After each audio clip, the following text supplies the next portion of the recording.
hope you're all doing super well. Welcome back to my YouTube channel. Today's video is going to be a requested video. It's been requested over the past few months actually, and I guess it's because my background has a lot of fragrances in the back. A question I get a lot is, what are your current favorite scents? And as we head into spring and summer, I thought that would be the burst. I wanted to say perfect and then I changed to best.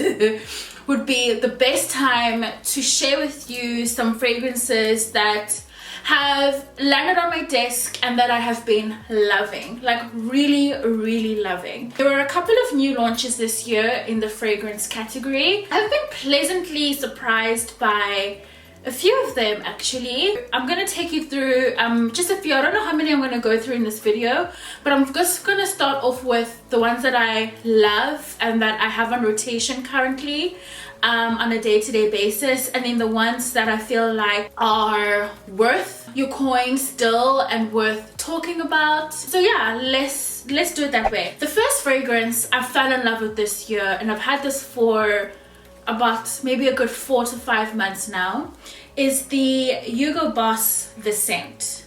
I say it's an unexpected favorite because I've never used Hugo Boss fragrances before, and I feel like obviously, I mean, when you think of Hugo Boss, you think of menswear.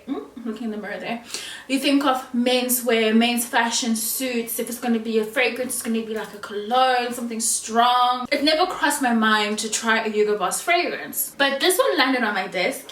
It was sent to me a few months ago, and I absolutely fell in love with it. Every time I wore it, I got complimented on it. So it smells absolutely incredible. It's got these fruity floral notes that hit you first, but it's not overwhelmingly floral. So I feel like it's a lot more fruity, but it's not overpowering. It's not too sweet.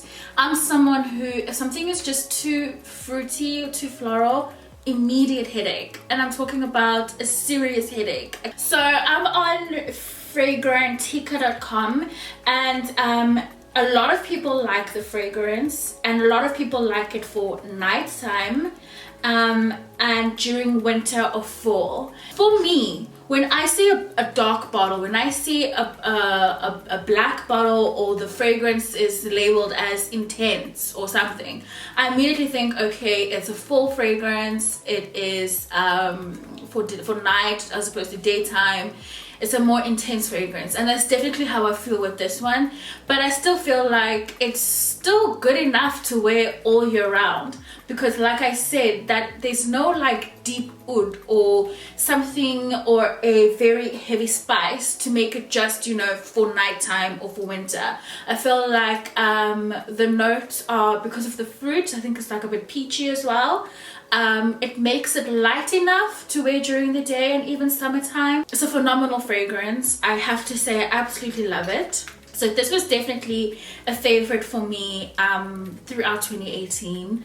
I did put it back on my shelf because obviously I got to try a couple more fragrances this year. Another one I got to try is the Versace Dylan Blue fragrance. This is a new one that came out this year. So I'll confess something to you. When I first saw this bottle, I just didn't know how I felt about it. It's not a shape that I'm familiar with. It didn't look appealing to me, and I had been seeing it in store and whatnot. I flew to Johannesburg for the launch of this fragrance. I think it was then, or when I actually had the bottle in my hand that night, where I was just like, you know what? It's actually so over the top and bouge. It has the Medusa head in the front here and on the cap as well, and this is the 100ml. Once again, it's fruity and floral, but it's not overwhelming, it's not overpowering. It still has a hint of freshness to it that I absolutely love, and I do feel like this is definitely more appropriate for summer. I can sense like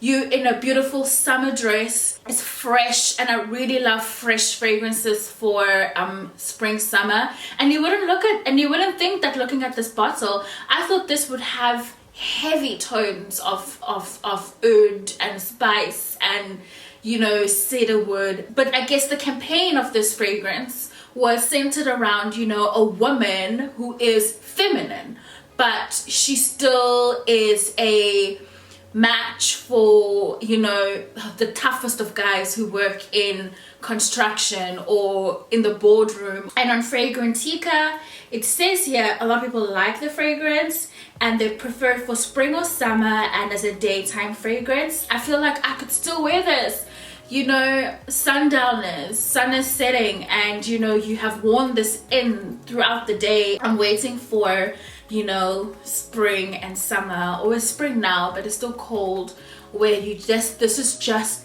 your accessory. This fragrance is absolutely stunning. Okay, so one fragrance launch I was so excited about this year was the Giorgio Armani Si Passioni. Guys, please don't kill me for the pronunciation. I'm not French. I've worn this a lot during winter actually. This fragrance still has those fruity notes, but it's a lot, it's sweeter than the Versace and the Hugo Boss. It's not too overwhelming and it's not overpowering. I feel like it's the right amount of intensity, which is why I have been wearing this throughout winter. The bottle, can we just talk about this bottle? I love the red, and I have seen 2 fragrances this year come out with just pure red bottles. There might be more, I'm not too sure, you can correct me on that. And because it has those fruity vanilla tones to it, I still feel like it's a fragrance that you could wear throughout the year, even though it's intense enough for winter and summer, which is how I have worn it, because obviously I received it during this period. I still feel like it could be a fragrance I wear on a summer, in the evening during summer. While I would have been out with my Versace, you know, throughout the day, and it's worn in, and you know, it's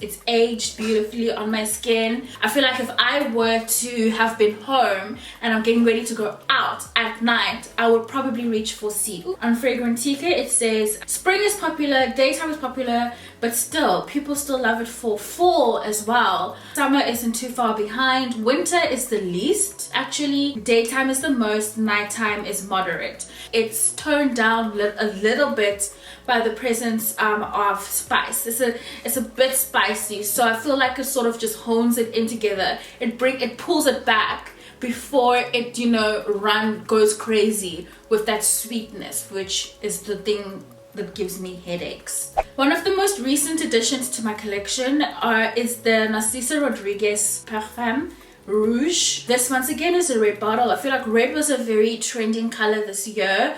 I don't know about you. When I saw this bottle, I absolutely fell in love. And then this could be my favorite scent of the year. Every time I have worn this, Bae has been like, what are you wearing?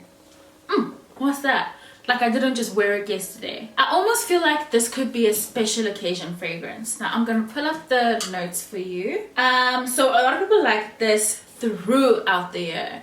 So it's light for winter, spring, summer, fall, daytime or nighttime. Somehow it ticks all of the boxes. I also feel like for me, I would wear this day or night. I have also worn this throughout the winter as well. I really have rotated a lot between Giorgio C, Narciso Rouge, and my Versace Dylan Blue. It smells so good. I would keep this in my bag if it weren't a bit heavy. This is a little bit heavy, and this is the 50ml. The last 2 fragrances I'm going to talk about in this video are from Chanel. So Chanel had 2 fragrance launches this year. She first had Gabrielle Chanel, which was a completely new pillar, new category for their fragrance line. I mean, this bottle is so gorgeous and so delicate.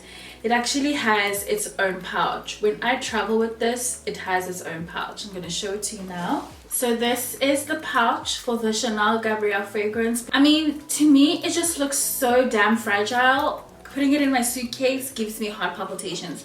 So I always slot it inside its pouch, and I I pull it together like this and I travel with it. And I've been keeping this on the side to use for this summer. So I feel like my favorite fragrance combination or note is citrus. It seems like that's just what I like in my shower gels, in my hand creams, but there is citrus as the top note in Gabrielle Chanel, which is why I feel like I'm just waiting to use this during summer. And this is light, it feels fresh. I know that they described the scent as sparkling and crisp, and that's what I get here. It reminds me of champagne, it reminds me of bubbly. I feel like I have that tang in my throat as I'm smelling this. I feel like I want to be on a rooftop terrace smelling like Gabrielle Chanel with a glass of bubbly in my hands. That's just how I picture me when I'm wearing this fragrance. A lot of people like this fragrance for spring, summer, and for the daytime. You could get away with using this during fall. I feel like it's so classy, it's so feminine, unmistakably feminine. I remember my first Chanel fragrance was Chance. I think I was in first year. So I mean, you're a kid, you're 18, you like sweet things. So I was 17 in first year. Another fragrance that came out was Coco Mademoiselle Intense. I will say that I've never had, this is my first Coco Mademoiselle fragrance. When I smelt it, I immediately thought of people who I know that wear this fragrance. So it really is a signature scent for a lot of women, but I had never worn it until I received this one. This is super, super intense. Obviously, if you like Mademoiselle, then I feel like you would probably love Intense. And this, I feel like, is best for fall and best for as a nighttime fragrance. So like Gabrielle Chanel, the top notes are once again citrusy. Once again, guys, this is just a cult classic. It's a formulation that has worked for decades, and I feel like a formulation a lot of women just can't seem to stop loving and can't get enough of, which is why I feel like it's a signature for a lot of women. Otherwise, guys, that is it for now. Thank you so much for watching. Let me know down below which fragrances you are loving and that you can't wait to wear during spring and summer. If you even, divide up your fragrances into spring and summer, or if your fragrances are your favorites throughout the entire year. Today, I actually took Ellie Saab, which is what I didn't talk about today. This tray at the back here just has the rose and the clear bottles. So I just have the classics over there, which are just so, so pretty. Anyway, guys, thank you so much for watching. I hope you enjoyed this video. Make sure to comment, like, and subscribe, and I will talk to you next week. Bye.